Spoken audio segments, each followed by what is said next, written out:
And we are live. What's going on, YouTube? And welcome to Goal Line Hockey Live. It's your boy, Kevin Forte, and we are here for a live stream. What's going on, guys? Welcome to the live stream. So, hopefully, some of you guys will start trickling in. We're a little bit early today.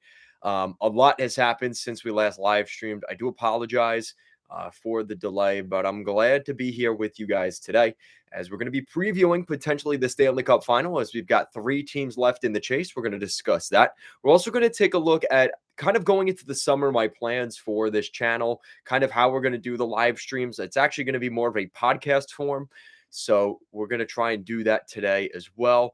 Also, I want to give a quick shout out to our affiliate sponsor, Built Bar. Really good company. This weekend, actually, they have a 10% discount on all their stuff. And also, we have our own discount with code GLH at checkout, as well as their current Memorial Day weekend sale. You could be getting some pretty good savings. So make sure to check out Built Bar. Links are down below. I definitely would appreciate that. And like I said, we're also going to be doing a new segment, which I'm actually excited for at the end of the video. Basically, what we're going to do is we're going to pick any team in the National Hockey League, and we're going to do a segment talking about what the fan base's feel is for that team. And today, for our inaugural episode, it's going to be the Buffalo Sabres. So we're going to be taking a look at that today as well. So we might as well just get right into it, as now we are in really in the deep, dark depths of Stanley Cup playoff mode as we are getting into the Stanley Cup final. There is only three teams left of the 32 in the National Hockey League competing for Lord Stanley's Cup, and it's pretty exciting right now when you look around the league. Considering the fact that it's Vegas, Dallas, and Florida, three teams that maybe a lot of people don't really look at them necessarily as the teams to really watch for. But right now, I look at those teams and I think to myself, these are three teams that, yes, of course, Dallas Vegas was the Western Conference Final back in 2020. But even other than that, like, this is a completely new playoff situation, and I'm down for it. For the second time in the team's history, the Florida Panthers will be going to the Stanley Cup Final, so that's very exciting. So the Florida Panthers and their fans definitely getting a lot more than they probably expected. So that's pretty exciting. And then obviously everything with Vegas, the Vegas Golden Knights playing quite well. They have a little scare right now with Dallas, but nonetheless, very exciting. And of course, for the Dallas Stars, right? The state of Texas has a pretty big name here in the Western Conference Finals. So, in terms of the final three teams, of course, Florida is the team in the East, and we're still waiting on the West. But if I had to look at the matchups between Dallas and Vegas, who would be a better matchup for the Florida Panthers right now? And I have to sit here and say to myself, I really think the Florida Panthers' best matchup would probably be Dallas.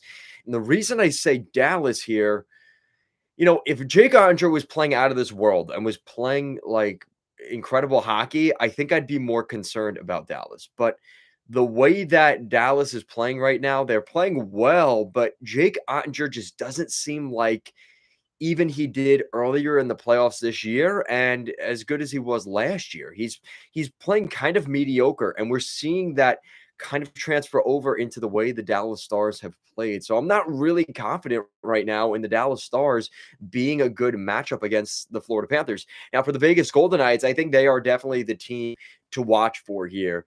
Yo, what's going on, TJ? I think right now, when you look at the Vegas Golden Knights, they just have so many more weapons. Their defense is incredible, and I think they're a lot more structured. Like, there's a team that doesn't have a great goaltender in Aiden Hill. They don't really have anything that super great in between the pipes, but they don't need to, right? When you've got super-sized basketball size defensemen, Nick Hague 6'6", Pietrangelo 6'2". You just have so many guys on that team that are a threat to your opponent. I don't know if the Florida Panthers have necessarily played a team like the Vegas Golden Knights yet in the playoffs. And as good as Boston and Toronto and Carolina have been, the Vegas Golden Knights are a different dynamic that Florida hasn't seen yet. For the Florida Panthers, obviously, we have to talk about them. It's been an incredible run, obviously led by some of those superstars and the non-superstars, which is kind of incredible. Sergei Bobrovsky's playing great. Matthew Tkachuk is playing great. But then there's the lesser known heroes that are a huge part of the Panthers' success. Guys like Anton Lundell, Carter Verhaeghe, Anthony Duclair, Sam Bennett, Sam Reinhart, Aaron Ekblad, Gustav Forsling. The list goes on and on. Like this, how did I forget to mention Brandon Montour? Like this team has so many guys just firing on all cylinders, and I think it's definitely more of a scoring by committee in Florida. Um, but sometimes it's what you need, right? Um, and you consider how things went during the regular season for both of these teams. The Panthers with 92 points, Vegas with 111. They're a pretty good team. And what you have to remember here, too, because of the way the standings are, whoever wins in that Western Conference Series will get home ice advantage in the Stanley Cup Final because of where Florida is. So because the Florida Panthers are literally the team with the least amount of points to make the playoffs, they will be having the road situation. They will have only 3 home games in the Cup final at most. But I think Florida Panthers fans are okay with that because they're in the Stanley Cup final. I think they'll make it work. Shout out to the Panthers fans. We've seen a huge amount of support from the Florida Panthers fans here over the last couple of days and weeks. And it's really nice to see the sport growing there in Miami. I think it's such a good thing for the Panthers and the NHL and just the sport in general.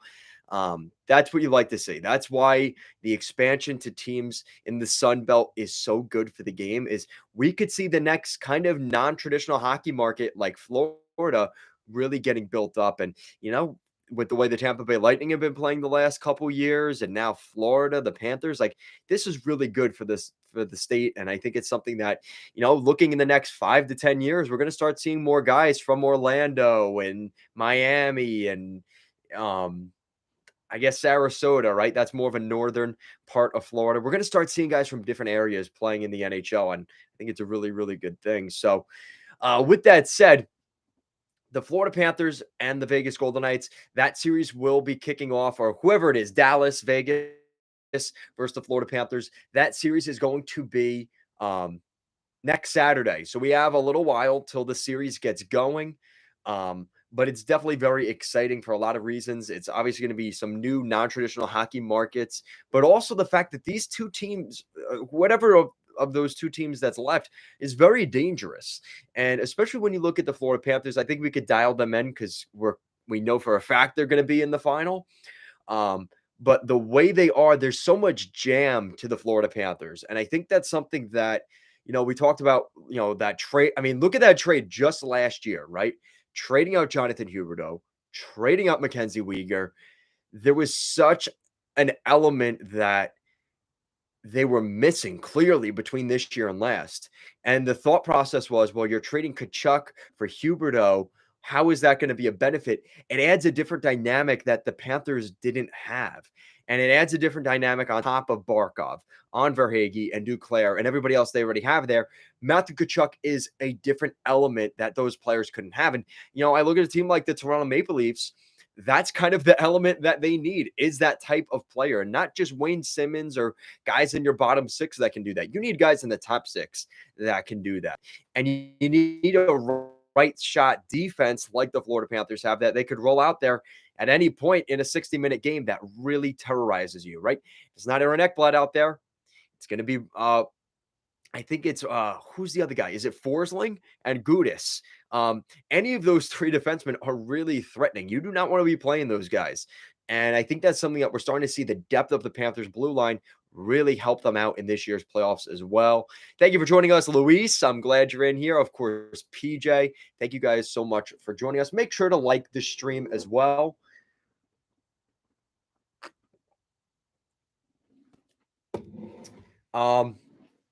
So what else do you guys want to talk about? Because I'm kind of talking about the preview for the playoffs here, but it's kind of hard to do because we don't know who's going to be in from the Western Conference. But kind of the way I look at it right now, if I'm Vegas, right, they got to win this thing tomorrow night because now the Florida Panthers, see, this is the thing. I could see Vegas actually having an edge if they win it in game 6 because they're going to be a little bit more like it's been less time off, right? Like it could be a benefit for the Florida Panthers as the series goes along in the cup final. But to start the series, they might come out a little sluggish and slow because of the fact that they haven't played in a week and a half. That could actually be end up being, kind of a hindrance to what the Florida Panthers try to do in the cup final. So I think that's going to be really, really interesting to see how that series kind of goes. But I'm going to assume as of today, the beginning of that series is going to favor the Western Conference team. And as things go, and maybe Florida starts to build back that momentum, it'll actually end up going back in their favor. But I guess we'll see how things go there. I also wanted to do our cup check, which is the kind of the fan base, the mood tracker for a team in the league. And that is today the Buffalo Sabres. Yo, we got a super chat. Thank you so much, PJ. $14 Canadian. He said, Kev, what do you think of this trade? Flames trade Lindholm to Columbus for the 3rd draft pick. I think Columbus would consider it because of the Goudreau and Lindholm dynamic. Ooh, that's a really interesting thought there, PJ. For the 3rd overall pick, I guess that's something you would have to decide at the draft floor, right? Because if I'm Columbus, if for some reason the Ducks take Leo Carlson or Matvei Michkov or Leo Carlson and Adam Fantilli sitting there at 3, I think Columbus is going to be upset they didn't take the Michigan kid with that pick. So I think that's something that on the draft floor, if Bedard and Fantilli are 1st and 2nd overall, honestly, I could see them pursuing a deal like that. The question is Lindholm's value at that point? He's walking into free agency next year. Does Columbus want to be in a situation where I'd have to do a sign and trade. I think it would have to be something where I already know we're going to lock up a deal with this guy before we go down that path. But I do like the idea there. I think that's something you could build off of, PJ. But I think a lot of it's going to depend on if honestly Fantilli goes 2nd overall, because I think that's a guy they can't. He's from their backyard, right? And if they have a chance to draft him, I think they're going to do that instead. But I do really like that idea. And obviously, there's the Johnny Gaudreau, Elias Lindholm connection in Calgary, and that's definitely something I could see playing out. Absolutely. So we're gonna do the cup check segment, but before we get into the cup check segment, on my Twitter, it's goalline_hockey. I want you guys to tweet at me, use hashtag GLH live. I want to hear your guys' bold predictions going into next season. I think this is something that could be kind of a fun segment on our podcast this summer. You guys can have some interesting takes, right? Who's going to win the division? Are the Rangers going to be ahead of the Islanders in the standings? Are the Rangers going to have 95 points? Are they going to have 65 points? And I'm going to rate it, your bold prediction, on a scale from 1 to 10. So 1 being the most likely and 10 being the least likely. So let's say your prediction is the Penguins finish with 35 points next season. Well, I'm going to say that's a very, very bold prediction, and it would probably be a 10 rating. So use hashtag GLH live on my Twitter at goalline_hockey. I have the links all down in the description as well as up above. And I'll be answering those live on the live streams and on our podcast throughout the summer. So make sure to use hashtag GLH live. And I'll be using those to go through, and I'll be answering them throughout the off season. So I think that'll be kind of a fun segment to do throughout the summer. Thank you for joining us, Morgan. I'm glad you're doing well, I'm sure, because of the Vegas Golden Knights in the Western Conference Finals. Of course, things are a little bit concerning right now, considering the fact that they are kind of slipping away right now, some of the momentum, but we'll see how things play out. Thank you for joining us, guys. So like I said, make sure to do that. Hashtag GLH live on my Twitter, and I'll be answering your guys' bold predictions. So that's going to lead us into the cup check. So cup check segment is going to be our new segment throughout the summer. I'm going to do kind of a fan mood-based tracker, right? What's the mood around each of the fan bases across the league? So Today we're doing the Buffalo Sabres, and I think the Buffalo Sabres are kind of an interesting one because there's a lot of people that are probably very optimistic in Buffalo, but there's a lot of longtime Sabres fans looking at the playoff drought and thinking to themselves, it's going to be another year of a lot of excitement going into the season, a lot of excitement in October, and then the team's going to fall off and miss the playoffs once again. And I think that's kind of the mindset right now in Buffalo. I think a lot of people are kind of 50-50, and I think they're kind of that's why I wanted to do the Sabres today, because I think they're kind of interesting in the fact that there's a lot of optimism in Buffalo, but there's also a strong sense of maybe doubt that, okay, this is going to be, we've heard this story before. They get some good players at the draft, they get some good players in free agency. It never leads us to anything, never leads us anywhere. But I think the difference now and then is they have good goaltending. And I think that is incredibly important for the Buffalo Sabres next year. If they can get good goaltending from Ukko-Pekka Luukkonen and Devin Levi or whoever they maybe trade in, whether that's a John Gibson or a Connor Hellebuck, we've heard some really interesting rumors out in Buffalo in terms of maybe adding a goalie. If they can get a solid goalie with Devin Levi next year, I think that is the perfect best case scenario for the Buffalo Sabres. As of right now, I still think they can make the playoffs. I think we're going to see one of those teams in the Atlantic slip up, whether that's Tampa. Yes, I'm saying it. Whether that's Tampa, Boston, or Toronto, I think we're going to see here this offseason some of the changes in those rosters is maybe going to allow a room for one of those three teams on the inside this year to potentially go on the outside next year, and three teams on the outside in the Atlantic to maybe jump into the playoffs. Those three teams being Buffalo, Ottawa, and now I'm forgetting the other one, not Montreal, and I can't believe I'm forgetting Detroit. Thank you, Detroit. You guys are screaming. You're saying, Kevin, come on. Detroit. So we could be seeing a scenario where one of those three teams I mentioned gets in and one of those three teams gets out next year. And I think that's kind of the way the scale works, right? The three older teams in their prime, right? Maybe closing out of the cup window, and then teams just going into their window of opportunity. Guys starting to get into their prime. That's the Buffalo Sabres, that's the Ottawa Senators, and that's the Detroit Red Wings. So I think it's going to be really interesting to see how that plays out. Another interesting thing that I'm thinking about right now, just going into game 6 between Dallas and Vegas, I can't blame this all on Aiden Hill, but you have to wonder, do they go to Jonathan Quick in game 6? How long is the leash right now for Aiden Hill? Because we know Jonathan Quick has been sitting on the bench, and you have to assume there's a little bit of magic left in his career before he closes out this summer and probably announces retirement. So I really am interested to see what you guys think of that. Could we see a scenario where maybe going with Jonathan Quick in game 6? Because the problem is, if you go to Jonathan Quick, if you don't go to Jonathan Quick in game 6 and you leave Aiden Hill and he has the same scenario he did here, are you running into a situation like Boston did in the first round where you stuck with Jeremy Swayman or Linus Olmark until game 7 and now you're like, "Oh crap."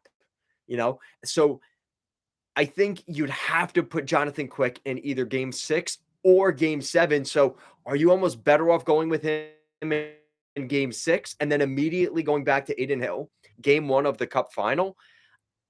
Honestly, I want to know what you guys think. Going to Jonathan Quick would be a mistake. Okay, Luis. Okay. Yeah, I'm kind of interested to see what you guys think. Because here's the other thing. He hasn't played in the playoffs. So Jonathan Quick has not been in the playoffs.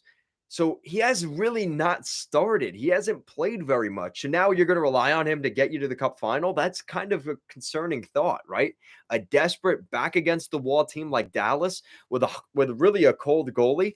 That could be a recipe for disaster. But then again, worst case scenario, you're back home, game 7, and you could go with Aiden Hill again. So I don't know. I want to see what you guys think. We should. Okay, so Morgan, the Golden Knights fan, he's saying we should go with Quick for game 6 and then start with Hill in game 1 in the Cup final. Yeah, so Luis is bringing up a good argument too, because I think that a lot of the assumption is, well, it would have to be goalie. That's the issue. I think that's the easiest thing to address, though, right? But then again, if you're Vegas, this is kind of where Bruce Cassidy gets paid all the money, right? Because we don't have to make that tough decision. because maybe that's kind of the kick in the rear end that the Golden Knights roster needs in order to maybe get something done, right? And to kind of finish off this series, Edmonton kind of did this against LA in the first round, right? They kind of slipped up that lead and then they ended up winning the series, right? When they had to go with I keep forgetting his name. Jack Campbell. When they went with Jack Campbell, they immediately in the next series went right back to Stuart Skinner. Um Oh, yeah, and PJ, yes, I'm sure PJ was very happy about that. I think it's such a good move by the Calgary Flames bringing in, Conroy. I think what's good too is we might see some more alumni in the Calgary Flames organization, which I think a lot of fans are gonna be, okay with. Um You're probably going to hear more about Jerome McGinley maybe being involved in the Flames organization. I think those are all really good things. I think Conroy coming in, he's kind of the guy that can bear his fangs if he needs to, but also isn't going to be like Daryl Sutter, like just very grimace and a pain in the neck, like just no fun. That's not Conroy. Conroy is much more friendly and someone you want to actively cheer for, which you didn't do in the Daryl Sutter era. But I think with a guy like Conroy leading the way, it's definitely not the guy I had them going with, but it makes a lot of sense. The Flames are going with a lot of internal guys, and I think a lot of it's going to decide what he goes with the coach. I'd assume the guy I keep forgetting, I don't remember his name. The Calgary Flames, the AHL coach. I want to see if PJ likes the AHL coach. I think his name is Love. His last name is Love. Um, I think that's a really interesting idea for them. Mitch Love. Yes, thank you, PJ. Yeah, I think Mitch Love would be a really good guy to promote, right? Within the organization. He's already been with some of the guys in their system, which I think is something that you can't discount, right? Like I think that's something with the Rangers right now, where they have so many young guys in the AHL that are kind of developing that he's kind of been growing with, right? Like you're going to assume some of the guys that played in the AHL this season. Yeah, Jeremy Poirier, he played with the Wranglers last year. You're going to see some of these younger guys like Jan Kuznetsov, Ilya Soyov. Um, they were all under Mitch Love. So he's already been developing these guys for a year. It would make sense to go with him, right? And then you look at even some of the guys up front. He's dealt with some of the younger guys that even got promoted to the NHL this year. Jakob Peltier, um, Matt Coronado, I think is really going to fit well with that. So I think they should go with Mitch Love, in my opinion. But I think the Panthers are the Calgary Flames are a team like the Florida Panthers were a couple years ago, where they were still trying to figure some things out, and then they won the President's Trophy, right? Like, not that it was surprising and out of nowhere, but they just needed a new voice, and that changed everything, right? And of course, things didn't work out with Joel Quenneville, but we've seen the success of that franchise even without Joel Quenneville. Just that different voice is what they need. And I think, this is a very talented team. Let's not discredit that, right? Like, Nazem Kadri won a Stanley Cup last summer. Jonathan Huberdeau was in the Hart Trophy conversation last year this time. Mangiapane's a good player. Backlund is on the back end of his career. He's still a really talented guy. Blake Coleman won a cup a couple years ago. Like these are really good players that just weren't in the right system, honestly, under Dallas Sutter. And I think a new system and a different approach is exactly what this team needs. Yeah, I agree. Oh, Alex Tanguay for head coach. That could be interesting, PJ. He also said the disrespect for Huberdeau is getting crazy. Yeah, it is. I have heard a lot of that. And again, this is what happens, right? Like I think right now, if you're looking at Huberdeau, I remember when people used to say he was underrated. Then everyone started talking about him, and he was no longer underrated. But the way I kind of look at their situation is what's Panthers and Steelers fan? Thank you for joining us. Please don't do Leafs next. They think they are the center of the universe. Yeah, I can't talk about the Leafs yet. And honestly, there's so much in terms of videos I've been making about the Leafs recently, but I want to see what they do with their GM before I really talk more about the Leafs. I've said what I've said about Matthews and Nylander, but now we're starting to hear stuff that maybe, the Toronto Sun made an article the other day talking about Um, Maybe even trading John Tavares. The first order of business for the new Leafs GM is the Tavares contract situation. Now, as an Islander fan, of course, I kind of grin at that, but there's just so many different elements to the Leafs that you have to look at. Who's going to be the coach, right? Who's going to be the GM? What of the core four? Are they going to trade any of them? Where do they trade them to? Who comes back?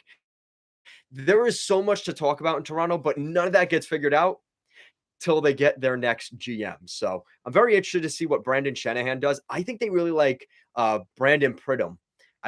Honestly, I would not be surprised if it came down to Brad Treliving and Brandon Pridham. I think he's so much under the Shanahan umbrella. I just think that's really going to be something that they consider. Kev, thoughts on the Oilers, the so-called Cup winners? Yeah, it's been kind of rough, PJ, right, for the Oilers fans. Yeah, I think right now, I think when you look at a team like Edmonton, the conversation around McDavid and Draisaitl maybe not staying is definitely a concern. They have to win the cup this coming year. They have to win the cup in 2024. There's no doubt about it. Ken Holland, I think, is going to be leaving the franchise anyway. He has 1 year left on his deal, and I think he's going to retire. So either way, there's going to be a lot of changes to Edmonton in the next 14 months. Edmonton's going to be very, very interesting to watch.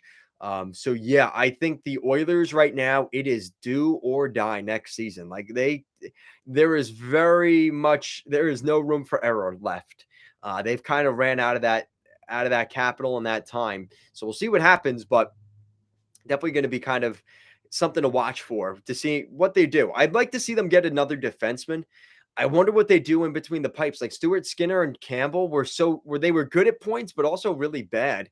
So I don't know. It's going to be really odd seeing what Edmonton does, right? Because you would think that bringing in Ekholm was the final piece. It doesn't seem like that's the case. And now I've even heard they might even trade Ryan Nugent Hopkins to Boston. I don't know how far that's really going to go, but you'd have to assume Boston's trading a defenseman the other way.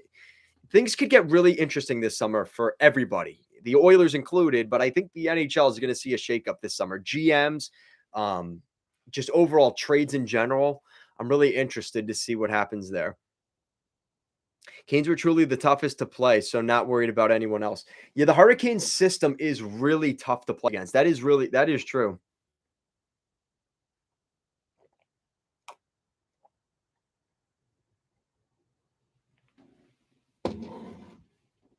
You guys are saying some weird stuff in the chat. Bennett and Gudis for president and VP in 2024. I'm fine with that, Pan. I am so down with that. I think that's a pretty good thing. I'm not gonna lie. I'm not gonna lie. But the way I look at it right now, especially for the Panthers, everybody's talking about Kachuk and Bobrovsky, but you forget the meat and potato guys, right? Like a Radko Gudis, like a Sam Bennett. Sam Bennett is built for the playoffs. And I think you're seeing kind of the reflection of that right now through this run they've gone on. Really tough to play against.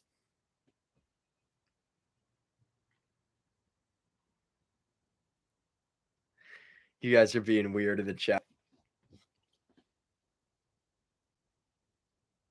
Eichel and Stone for president and VP 2028. I like you guys with the banter. See, this is another reason Vegas and Florida going to the final. We have some supporters of both those franchises here. We don't have any Dallas representation here at Goal Line Hockey. Just saying. So I'm kind of happy Florida and Vegas made it. More likely than not, I'm so jinxing it for Vegas, aren't I? But I would really like to see that kind of be how things fall. Also, the World Junior results are in as officially Canada has won gold. So congratulations. Congratulations to Team Canada on winning gold.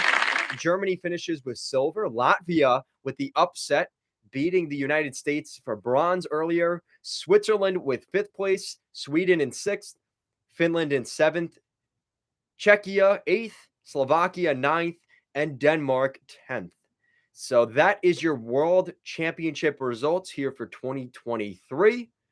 And Yeah, congratulations to Team Canada. There you go. Another championship to add to their repertoire.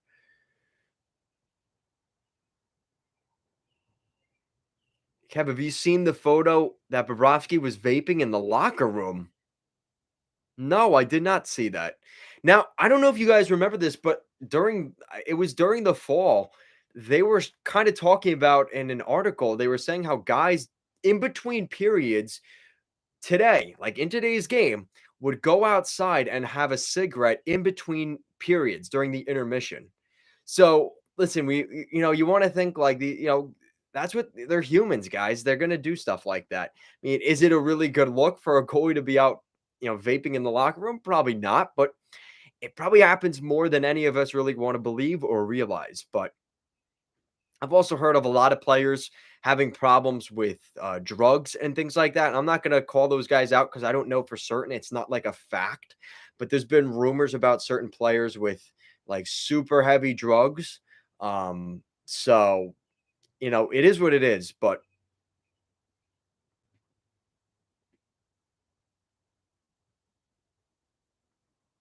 And guys, also make sure to check out down below the video. I have my new shop. It's a spring tee shop. I've got hats on there, I think. I've got t-shirts, magnets, stickers, all that stuff. We've got mugs. So make sure to check that out down below to help support the channel. I really would appreciate that. And of course, use our discount code at Built Bar. Use discount code GLH at checkout. And it is a 10% discount. Plus, this weekend, they have a Memorial Day sale which is also 10% off. So you could have some pretty good savings this weekend at Built Bar. So make sure to use that and check them out.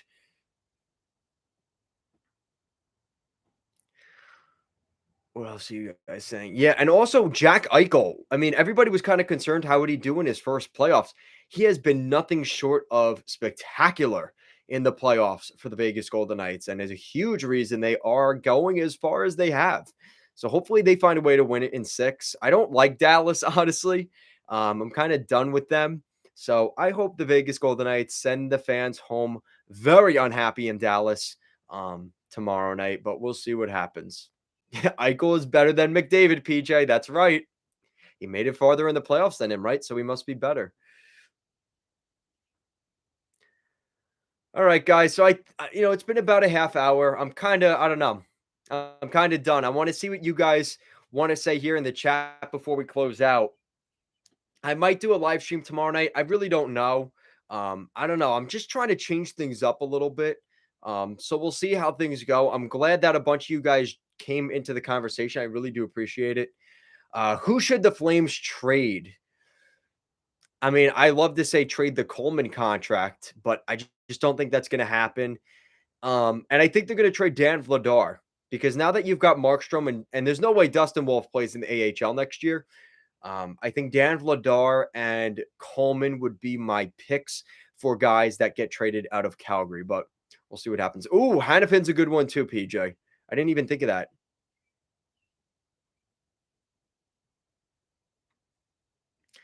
All right.